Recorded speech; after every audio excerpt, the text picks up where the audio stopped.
السلام علیکم سامعین، 15 شوال المکرم ہے، 17 مئی ہیں۔ سوشل انڈیا نیوز میں آپ کا خیر مقدم ہے۔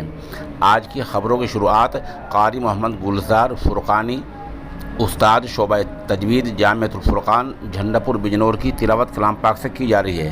ماشاءاللہ آپ شہرت یافتہ قاری ہیں اور فن کے ماہر ہیں۔ ساتھ ہی ہریانہ کی مسجد کے سنگ بنیاد کی خبر بھی پیش خدمت ہے، جو مولانا سید اظہر مدنی کے دست مبارک سے رکھی گئی ہے۔ اعوذ باللہ من الشیطان الرجیم، بسم اللہ الرحمن الرحیم۔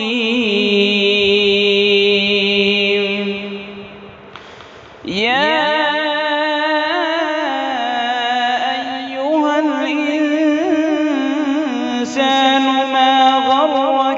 ربك الكريم الذي خلقك فسواك فعدلك في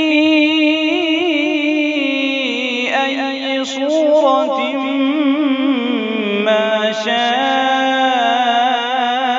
ركبك كلا بل تكذبون بالدين وإن عليكم لحافظين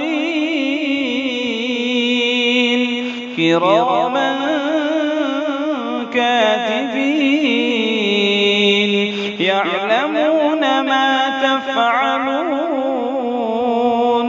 إن الأبرار لفي نعيم۔ سامعین، یہ جو ویڈیو اور تصاویر آپ دیکھ رہے ہیں، یہ ہریانہ کے ضلع پانی پت کے قصبہ باپولی کے تحت گاؤں رسلہ پور کی ہے، جہاں مسجد کا سنگ بنیاد رکھا گیا ہے۔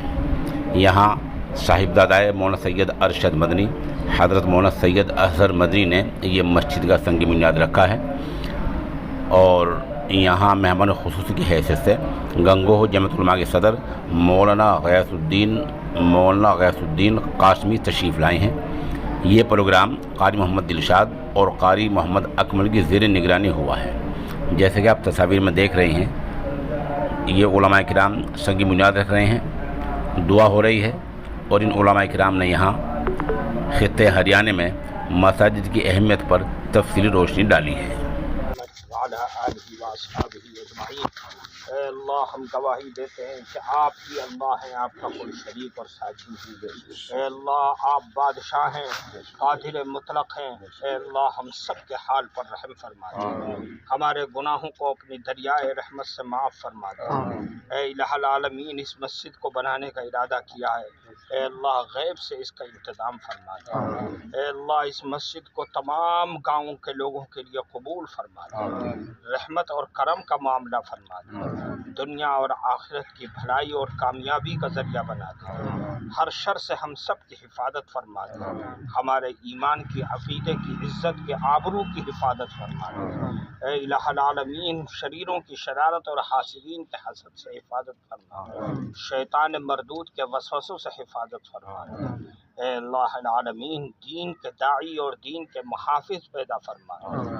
اے اللہ العالمین، ہم سب کو اپنے حبیب کے سنتوں کا عاشق بنا دیں، ہماری دعاؤں کو قبول فرما دیں، تمام بیماروں کو شفا عطا فرما دیں، پریشان حال لوگوں کی پریشانیوں کو دور فرما دیں۔ وصلی اللہ علیہ وسلم۔